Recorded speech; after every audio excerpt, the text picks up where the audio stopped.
소방간부 기출문제 한번 풀어보도록 하겠습니다. 2019년부터 20년, 21년까지 풀어볼 거고요. 10문제, 16문제 이렇게 쪼개서 한번 풀어볼게요. 자, 먼저 1번부터 보시겠습니다. 들을 때 여러분들 아는 거는 체크하지 마시고요. 모르는 문제만 체크했다가 기본서 보시면서 다시 한 번 더 정리를 하시면 될 겁니다. 1번 문제입니다. 옳지 않은 거에 대해서 묻고 있다. 1번 지문 생존 땡큐죠. 권리 의무의 주체가 된다. 틀릴 수가 없는 문장이고요. 2번 지문 보시면 태아 확인하시고 불상유, 불법행위, 상속, 유증의 경우에는 이미 출생한 것으로 보기 때문에 2번 지문 또 당연히 옳은 지문. 3번 지문의 경우도 불 보기 때문에 3번 지문도 옳은 지문. 4번 보시면요. 태아가 출생하기 전의 경우라면 법정 대리인이 있을 수가 없죠. 더 나아가서 증여계약 같은 경우에 할 수 있는가 없는가에 대해서 우리 판례 같은 경우는 증여계약은 계약이기 때문에 상대방의 승낙이 필요하거든요. 그러면 태아가 나오기 전까지는요. 증여계약에 대해서 승낙할 사람이 전혀 없기 때문에 할 수 없다고 보는 게 판례 입장이니까 4번 지문이 틀린 지문이고 정답이다. 5번 지문 보시면요. 권리 능력이라고 하는 것은 출생이라고 하는 사실에 의해서 취득하는 것이고 사망이라고 하는 사실에 의해서 소멸하는 것이고 그죠? 그 뒤에 이루어지는 출생 신고라든지 사망 신고라고 하는 것들은 사후 보고적 신고에 불과하기 때문에 신고에 의해서 효력이 생기는 게 아니지요. 따라서 5번 지문은 옳은 지문 처리를 하시면 되겠습니다.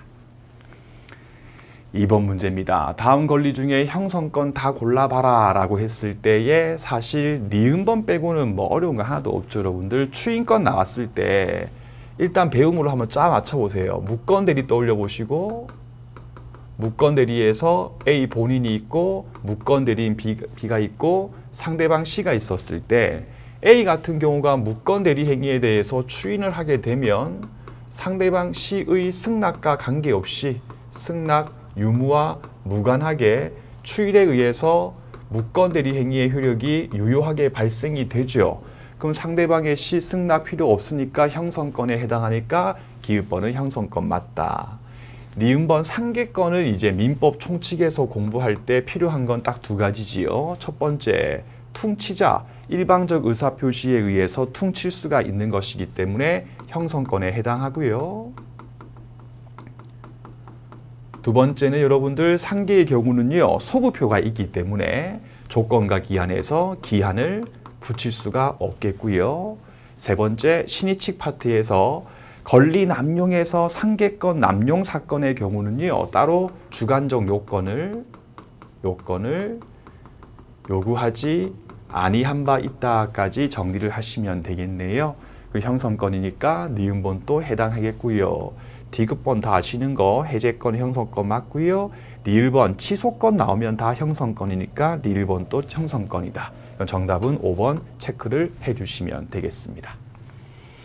3번입니다. 미갑이 법대 을의 동의 없이 한 행위에 대한 설명으로 옳은 것은 무엇입니까? 1번 보시면요. 1번 같은 지문 조심해서 보세요, 여러분들. 갑은 을의 동의가 없으면 부담 없는 증여를 한번 끊으시고 받을 수 있는가에 대해서 묻고 있지 않습니까? 일단 이 지문 먼저. 부담 없는 증여니까 일반 증여고요. 받는 것은 권리만 얻는 거죠. 이거는 권리만 얻죠. 권리만 얻는 경우에 해당하기 때문에 민법제 5조 1항 단서에 근거해가지고 전혀 분리할 게 없으니까 단독으로 할 수 있죠. 따라서 할 수 있다니까 틀린 지문 처리하시면 되겠습니다. 그럼 조심할 거 두 가지입니다, 여러분들. 첫 번째가 부담부 증여요. 부담부 증여 같은 경우에는 받기만 하는 게 아니고 부담이라고 하는 의무도 함께 이루어지기 때문에 단독으로 할 수 있는 행위에 해당하지 않기 때문에 단독으로 했을 때에는 취소할 수 있어요. 두 번째, 받는 거지 여러분들. 주기로 했다. 주기로 하는 것도 단독으로 못하죠. 즉 저기 있는 갑 같은 경우가 을의 동의 없이 받기로 했을 경우는 권리만 얻는 거지만 갑이 내 소유의 X 토지를 병 너에게 줄게 라고 했을 때에는 증여계약에 의해서 의무가 생겨버리기 때문에 권리만 얻는 게 아니고 의무를 지는 거기 때문에 못하는 거니까 받는 건 할 수 있지만 주는 거는 못한다. 단독으로까지 꼭 구분해가지고 문제를 풀어주시면 되겠습니다. 2번 지문 가시면요. 을 같은 경우가 법에 갑의 계약 등에 대해서 취소를 했을 경우에 갑 같은 경우는요. 행위로서 받았던 이익 모두에 대해서 돌려준다. 틀린 지문 처리하신 다음에 제한 능력을 이유로 취소했을 경우니까 민법 제141조 단서에 대해서 묻고 있는 거죠. 따라서 선악불문하고 받은 이익 모두가 아니고 현재 존재하고 있는 이익까지만 돌려주는 것이기 때문에 2번 지문 또 틀린 지문이고요. 이렇게 제한자 갑을 보호하기 위한 특칙 하나가 141단서 하나 기억하시고 두 번째가 민법 제135조 제2항까지 한번 하기를 복습할 때 부탁드리겠습니다. 3번 지문은 대단히 중요한 지문입니다. 일단 갑이 속임수를 썼는데 속임수를 쓴 게 뭐냐면 동의가 있는 것으로 썼다 했을 경우에 갑 같은 경우는 그 계약 등에 대해서 취소할 수 있는가 없는가에 대해서 묻고 있지 않습니까? 민법 제17조에 대해서 묻고 있는 거죠. 따라서 동의가 있는 것으로 믿고 했고 갑 같은 경우가 미인 경우라면요. 속임수를 쓴 것이기 때문에 더 이상 취소할 수가 없으니까 3번 지문은 옳은 지문 처리를 하시면 됩니다. 그런데 여기 있는 갑이 만약에 미성년자가 아니라 피성년 후견인이었을 경우라면 원래부터 성년 후견인에게는 동의권이 없잖아요. 그럼 동의가 있었다고 속임수를 썼다 하더라도 여전히 취소할 수가 있다까지 기억하신 다음에 기본서 펼쳐져가지고 17조 제1항의 주어하고 2항의 주어를 구별해가지고 다시 한 번 더 확인을 부탁드리도록 하겠습니다. 4번 질문입니다. 갑 같은 경우가 성년이 된 후란 말은 취소의 원인이 종료한 후죠. 취소의 원인이 종료한 후란 뜻이죠. 후에 상대방한테 이행을 청구했다 하더라도 원칙적으로 취소할 수 있다? 아니죠. 취소의 원인이 종료하고 난 이후에 상대방한테 이행 청구를 했을 경우라면요. 법정 추인 사유에 해당하죠. 법정 추인 사유에 해당하는 거다. 그럼 더 이상 취소할 수가 없기 때문에 4번 지문은 틀린 지문입니다. 요것도 조심할 게 갑 같은 경우가 성년자가 되지 못해가지고 아직까지 취소의 원인이 종료하지 않은 상태가 주어지게 되면 상대방한테 이행 청구를 했다 하더라도 법정 추인 사유에 해당하지 않기 때문에 여전히 취소할 수가 있으니까 두 개 잘 비교해가지고 문제를 풀어주시면 되겠네요. 그 다음에 갑하고 계약했던 상대방 병이 계약할 당시에 갑이 미인 사실에 대해서 알고 있었다. 악이었을 경우에는 학답 촉구권 쉽게 그냥 채고는 할 수 있겠지만 더 이상 철회권은 행사할 수가 없다는 거에 대해서 묻고 있겠네요. 그럼 철회할 수 있다가 아니고 악의의 상대방 병 같은 경우는 더 이상 철회할 수 없다니까 5번 지문 또 틀린 지문이고요. 악의의 상대방 병 같은 경우도 단독행위의 경우에 거절권은 행사할 수 있다까지 또 기본서 보시면서 한 번 더 정리를 해주시면 되겠습니다. 4번입니다. 민법상 법인의 설립에 관한 설명 중 옳지 않은 것은 무엇입니까? 유언으로 재단법인을 설립할 때는 유증을 갖다 쓰죠. 유증 파트에 있는 조문을 중용하고 비교해가지고 유언이 아니고 생전 처분으로 재단법인을 설립하는 경우는 증여 파트에 있는 조문을 중용한다까지 기억하신 다음에 유언자가 했을 때가 아니라 유언의 효력이 생겼을 때죠. 그 말인즉 유언자가 사망했을 때, 사망한 때부터 효력이 생겨가지고 법인께 된다기 때문에 1번 지문 틀린 지문이니까 정답이고요. 2번 지문입니다. 재단법인을 만드는 갑 같은 경우가 이사의 임명 방법 등을 정하지 않고 사망했을 경우에는 강개인 또는 검사 청구에 의해서 법원이 정한다. 이게 뭘 묻는 거냐? 정간의 보충에 대해서 묻고 있죠. 정간의 보충. 그래서 제일 중요한 목적과 자산, 목적 그리고 자산을 정했다면 그 밖의 사항에 대해서 정함이 없는 상태에서 사망했을 경우에도 강개인 또는 검사 청구에 의해서 법원이 정할 수 있기 때문에 이번 지문은 옳은 지문 처리하시고요. 첫 번째 주의할 게 목적과 자산 자체에 대해서 정하지 않았을 때는요. 정간 보충이 이루어질 수 없습니다. 더 나아가서 법원이 정하는 거지 검사가 정하는 게 절대로 아닙니다. 검사의 경우는 청구를 하는 사람이고요. 보충을 시키는 주체 같은 경우는 법원이 하는 것이기 때문에 검사가 정한다 하면 틀린 지문이니까 이번 지문 또 2개 같이 준비를 하시고요. 3번 보시면요. 법인 같은 경우는 주된 사무소가 있는 곳에서 설립 등기를 하면 성립이 이루어진다까지 하신 다음에 다시 등기부터 한번 지우고 갈까요, 여러분들? 등기부터 볼게요.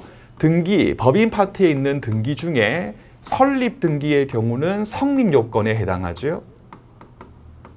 그래서 설립 등기 했으면 성립하는 거고 안 했으면 안 되니까 설립 등기를 함으로써 성립한다. 이 문장은 옳은 지문 문제 없는 거예요. 근데 설립 등기 외에 그 이외의 등기, 대표권 제한의 등기, 청산 종결 등기, 해산 등기, 변경 등기 전부 다 제3자에 대한 대항요건 등기죠. 대항요건. 따라서 설립 등기를 제외한 나머지 모든 기본서 문장을 보면 이 등기를 하지 않았을 때에는 제3자에게 대항하지 못한다라고 돼 있잖아요. 하나 기억하시고. 2번째입니다. 주된 사무소가 위치하고 있는 곳에서 등기를 치는 거지 출연 재산의 X 토지의 소재지가 절대로 아닙니다. 소재지가 아니다까지 함께 기억을 해두시면 되겠습니다. 해서 여러분들이 이제 2022년도 1월달 소방간부시험 준비하시는 분들 여러분들 기출문제가 필수인데 여러분들 그 필수라고 하는 말이 기출문제 정답을 외우는 수준이면 안 돼요 여러분들. 이렇게 계속 반복하시면서 이 내용 저 내용 다 정리를 하게 되면 기출문제가 아주 좋으니까 같이 하시고 절대 정답만 외우시면 안 됩니다.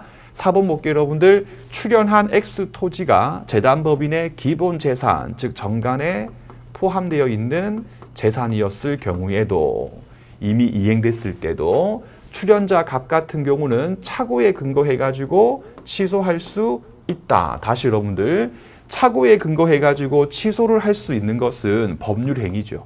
법률행위. 그리고 민법 제555조에 근거해가지고요. 증여계약의 특수한 해제건의 경우는 이미 이행된 것은 해제하고 원상회복을 청구할 수가 없거든요. 근데 지금 묻고 있는 것은 555조에 있는 해제에 대해서 묻고 있는 것이 아니라 109조 착오 취소에 대해서 묻고 있기 때문에 이미 이행 등이 됐다 하더라도 109조에 근거해가지고 취소할 수 있기 때문에 4번 지문 또 옳은 지문이다. 그 다음에 5번이죠. 목적 이외의 사업을 했을 경우는요. 주무관청의 경우가 허가에 대해서 취소할 수 있기 때문에 5번 지문 또 당연히 옳은 지문 처리하시면 되겠습니다. 요 5번은 조금 여러분들 지엽적인 내용이긴 하지요. 딱 보는 순간 여러분들 항상 지엽적인 내용은 거의 정답은 아니에요. 5번 문제입니다. 부재와 실종에 대한 설명으로 옳지 않은 것은 무엇입니까? 실종 선고 받으면 실종기간 만료한 때라고 하면 옳은 지문이고요. 실종 선고시라고 하면 틀린 지문이고요. 선고시 하면 틀린 지문이고요. 그 다음에 사망한 것으로 본다, 간주라고 하면 옳은 지문이고요. 추정된다라고 하면 틀린 지문이고요. 동시 사망의 추정과 절대 혼동하시면 안 됩니다. 그럼 1번은 다 맞으니까 옳은 지문. 2번 지문입니다. 후순위, 이순위, 선순위가 있었을 경우에 실종 선고에 대해서 청구할 수 있는 이해관계인은 선순위만 청구할 수 있지 후순위의 경우는 청구할 수가 없죠. 왜냐하면 실종 선고가 있었어도 얘한테 상속이 이루어지지 후순위한테는 상속이 이루어질 수가 없기 때문에 관계가 없는 사람이거든요. 따라서 후순위 같은 경우는요, 청구할 수가 없다기 때문에 2번 지문이 틀린 지문이고 정답이 될 겁니다. 그럼 실제 시험장에서 이런 거는 밑에 있는 3, 4, 5까지 실제로는 풀면 안 돼요. 2번이 정답이 확실하니까. 3번 지문 가시면 실종 선고를 취소했을 때 실종 선고 후 취소 전 선의로 한 행위 같은 경우는 미치지 않기 때문에 3번 지문 옳은 지문인데 조심할 게 실종 선고 후죠. 해서 실종 선고를 믿고 거래했던 분들을 보호하기 위한 조문이기 때문에 실종 선고 후 전이 옳은 지문이에요. 그럼 틀린 지문. 실종 기간 만료 후라고 하면 틀린 지문입니다. 실종 기간 만료 후가 아니라 실종 선고 후다까지 꼭 기억하시고. 4번 지문 가시면요. 재산관리인의 처분행위에 대해서 법원의 허가 같은 경우는 사전, 사후 관계없죠. 다 가능하다. 있으면 그 말이다. 그럼 이미 이루어진 과거의 처분행위에 대해서 추임 방식으로서도 할 수 있기 때문에 4번 지문 또 옳은 지문. 5번 지문이죠. 법원 같은 경우는 자신이 선임했던 재산관리인으로 하여금 재산관리 및 반환 등에 대해서 상당 담보를 제공케 할 수 있다도 옳은 지문인데 이 5번 지문도 사실 민법에서 아주 지엽적인 내용에 해당하거든요. 정답은 항상 아니죠.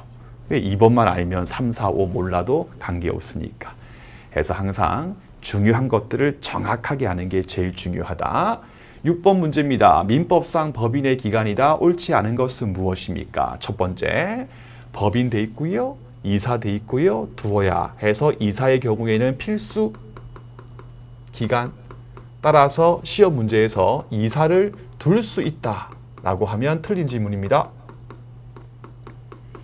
그리고 이사 같은 경우는요, 법인, 즉 사단법인의 경우도 필수고 재단법인의 경우도 필수이기 때문에 사원총회하고 혼동하시면 아니 되옵니다. 사원총회의 경우는 사단법인의 필수입니다. 이사 같은 경우는 둘 다의 필수입니다. 그런데 이번에 보시면요, 감사의 경우는 필수가 아니고 둘 수 있다. 임의기간에 불과하죠. 따라서 2번 지문 또 옳은 지문이기 때문에 1번, 2번 두 개 꼭 비교하시고 여러분들. 3번에 보시면요, 이사의 성명과 주소 같은 경우는 등기사항이다. 이사 같은 경우는요, 대외활동, 대표권을 가지고 법인 밖에 있는 제3자하고요, 많은 거래 행위를 하거든요. 그럼 상대방 병이 봤을 때는요, 이 사람이 진짜 이 A 법인의 대표자인가 아닌가에 대해서 확인할 필요성이 있으므로 이사의 성명과 주소는요, 등기사항에 해당하는 거예요. 근데 비교해가지고 이사 말고 여러분들 감사 같은 경우는요, 대외 활동 안 하죠, 여러분들. 활동 안 해요. 대표기관 아니에요. 대표기관 아니에요. 따라서 민법제 35조의 문제는 안 나옵니다. 대내 관계에서 부정행위에 대해서 감사를 하고 보고하는 것에 불과하죠. 그러니까 제3자가 굳이 감사의 이름하고 주소 등에 대해서 알 필요가 없지 않습니까? 그래서 감사의 성명이나 주소 등은 등기사항이 아니기 때문에 꼭 두 개를 구분해 가지고 정리를 해 두시면 좋겠습니다. 4번 질문입니다. 이사의 대표권은 정관이나 사원총회 결의에 의해서 제한은 될 수 있죠. 제한시킬 수 있을 뿐이지 완전히 박탈까지 시키는 것은 허용되지 않는 게 원칙입니다. 그 다음에 5번 질문이죠. 이사가 너무 일이 많아요. 그러면 특정한 사무에 대해서 임의 대리인한테 일을 맡길 수가 있죠. 특정한, 따라서 포괄적으로 다 맡길 수는 없는 것이기 때문에 5번 질문이 틀렸으니까 정답은 5번이고요. 특정된 사항에 하나여 맡길 수 있다까지 확인하시면 되겠습니다. 7번 문제입니다. 법인의 정관 변경 옳지 않은 것은 무엇입니까? 일단 사단법인의 정관 변경 확인하시고 정관의 별도의 정함이 없었을 경우라면 총 사원의 3분의 2 이상의 동의가 필요하기 때문에 1번 지문 옳은 지문인데 하나씩 총이지 출석이 아닙니다. 출석 아니에요. 그리고 3분의 2 이상이지 4분의 3이 아니기 때문에 임의 해산의 경우하고 혼동하시면 안 됩니다. 더 나아가서 이 정수는 다시 정관에 의해서 달리 정할 수 있기 때문에 정관에 달리 정함이 없으면 맞으니까 1번 지문은 옳은 지문이다. 2번 지문입니다. 법인의 정관 변경은 이 법인이 사단 법인이든 재단 법인이든 속으시면 안 됩니다. 주무관청 허가가 필요하고요. 허가를 얻지 못했을 때에는 효력이 없기 때문에 2번 지문 옳은 지문. 그래서 혹시 시험 문제에서 사단 법인의 정관 변경의 경우는 허가가 필요하지만 재단 법인의 경우는 필요 없다면 틀린 지문입니다. 둘 다 허가 필요하고 허가를 받지 못했을 때는 처음부터 효력이 없다. 3번이죠. 변경사항에 대한 등기사항이었을 때 변경 등기는 설립 등기가 아니기 때문에 대항요건 등기에 불과하죠. 따라서 등기해야 제3자한테 대항할 수 있다. 맞는 거. 변경 등기 안 했으면 제3자에게 대항할 수 없다기 때문에 변경 등기도 설립 등기가 아니기 때문에 대항요건 등기에 불과하다까지 한 번 더 반복을 해 주시고요. 4번 지문입니다. 기본 재산에 대해서 처분하기 위해서는 그렇죠. 정관 변경을 초래하기 때문에 결국 주무관청의 허가가 필요하고 위반, 허가를 받지 않고 했을 때에는 전부 다 무효다까지 떠올려 주시면 되겠죠. 그 다음에 5번 보세요. 다시. 재단법인의 목적을 달성할 수 없었을 때는 하나씩 다시 원칙적으로 재단법인의 해산 사유가 맞습니다. 맞아요. 그런데 재단법인의 경우는요. 공익적인 존재죠. 공익적 존재. 즉 우리 대한민국에서 유익한 존재거든요. 그래서 우리 민법 같은 경우는 해산 사유지만 없어지지 말고 정강을 변경, 설립 취지를 참작해가지고 정관 내용에 대해서 변경해가지고 계속 존속시킬 수 있는 길도 열어주고 있는 거예요.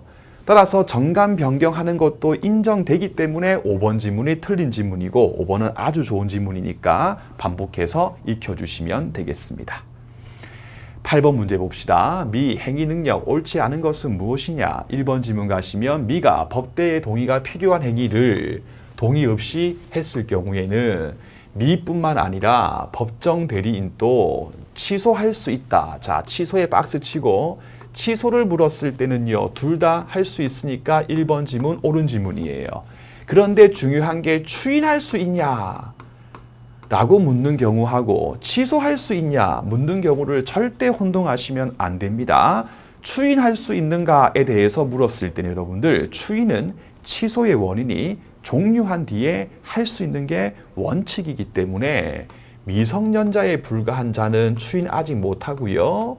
법정 대리인 같은 경우는 추인을 할 수가 있는 거기 때문에 추인에 대해서 묻는 경우하고 취소의 경우를 구분하시고요. 1번 지문 같은 경우는 취소건에 대해서 묻고 있기 때문에 제한자도 취소할 수 있으니까 1번 지문 옳은 지문이다. 2번 지문은 취소됐으면 민법제 141조 본문에 근거해가지고 소급표가 인정이 되는 게 원칙이지요. 따라서 처음부터 무효되니까 2번 지문 옳은 지문 처리하신 다음에 여러분들 예외적으로 어떤 계약의 경우는 취소했을 때에도 소급표가 부정되는 판례가 있었죠. 취소했는데 소급표가 부정되는 판례. 어떤 계약이었어요? 근로계약이었죠.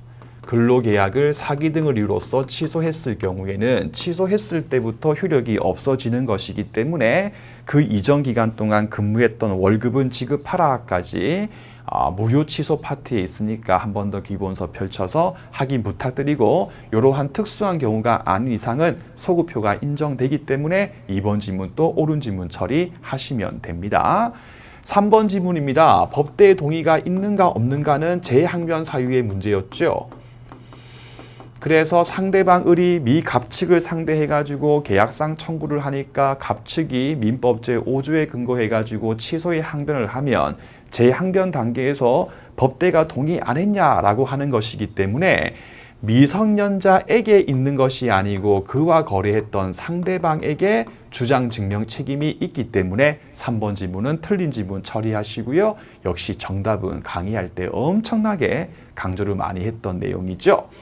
4번 지문 가시면요. 미가 단순히 권리만 얻거나 의무를 면하는 행위를 할 때는 혼자서 할 수 있게 해도 하등 쟤한테 불리할 게 없기 때문에 법대의 동의 없이도 단독으로 할 수 있기 때문에 옳은 지문 처리하시고 민법 제5조 1항 다시 한 번 더 읽어보시면 되겠습니다.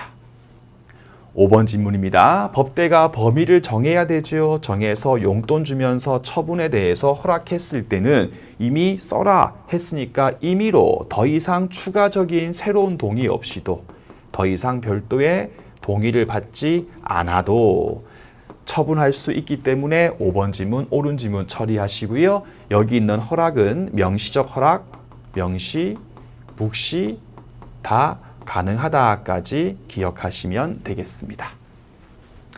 9번입니다. 민법상 주소다. 옳지 않은 것은 무엇입니까? 주소 나오면 복수, 복실, 객 떠올려 주시고 복수주의, 실질주의, 객관주의 떠올려 주시고 그러니까 실질주의에 근거해가지고 형식이 중요한 게 아니고 생활에 근거되는 장소가 주소니까 1번 지문은 옳은 지문. 답이 손들고 있네요. 복수주의, 동시에 여러 곳 생각할 수 있으므로 한 곳만 있는 게 아니니까 2번 지문 틀린 지문. 영업할 때 특정 거래 행위 가주소 가능하니까 3번 지문 옳은 지문. 주소에 대해서 알 수 없었을 때는 거소를 이렇게 본다 문제였고 5번 같은 경우도 주된 사무소 소지에서 하니까 5번 또 옳은 지문이니까 2번 풀면 3, 4, 5 알 필요 없는 내용 되겠죠. 10번 문제 봅시다. 상대방 없는 단독행위다. 이런 걸 되게 어려워하시는데 여러분들 상대방 없는 단독행위에서 민법 총칙만 보는 시험에서 시험 나오는 건 3개밖에 없어요. 첫 번째가 제일 앞에 있는 거 하나씩 재단법인 설립행위. 재단법인을 설립할 당시에는 재단법인이 존재하지 않기 때문에 재단법인의 설립행위는 상대방 없는 단독행위에 해당하고요. 두 번째는요, 하늘 보고 유언하는 거죠. 유증. 세 번째가 여러분들, 공부하다가 너무 핸드폰 때문에 공부가 안 돼요. 산에 가가지고 던지면서 나는 이 핸드폰의 소유권을 포기하겠다 할 때 산 보고 합니까? 그렇죠. 해서 소유권의 포기. 요 3가지의 경우는 상대방 없는 거에 해당한다. 그럼 1번 계약의 해지는 계약의 상대방이 있으니까 1번 아니고 채무의 면제, 채권자 갑이 채무자 을한테 너 나에게 돈 갚지 마라 라고 하는 거니까 상대방 있으니까 2번 또 아닌 거고 3번은 맞는 거고 상계도 갑과 을, 갑이 을에게 100만 원, 을도 갑한테 100만 원 을아 우리 퉁치자 하는 거니까 아니고 5번 같은 경우도 갑하고 을 사이에서 계약했는데 민법 제5조 민법 제109조, 민법 제110조 등의 사유가 있었을 때는 그 계약의 상대방 을한테 취소하기 때문에 5번 또 아니다까지 하시고요. 해서 1번하고 2번하고 4번하고 5번 같은 경우는요. 단독행위는 맞는데 상대방 있는 단독행위죠. 상대방 있는 단독행위다. 그죠? 하시고 한 개 더 추가하면 법인에서 이사의 사임의 의사표시도 여기에 포함을 시키면 좋아요. 그럼 이렇게 상대방 있는 단독행위의 경우에 특칙은 뭐냐? 일방적. 따라서 상대방의 승낙은 요구되지 않는다까지 함께 정리를 하시면 다른 문제도 쉽게 풀 수가 있으실 겁니다. 다음 강의에서 그 다음 문제 풀도록 할게요.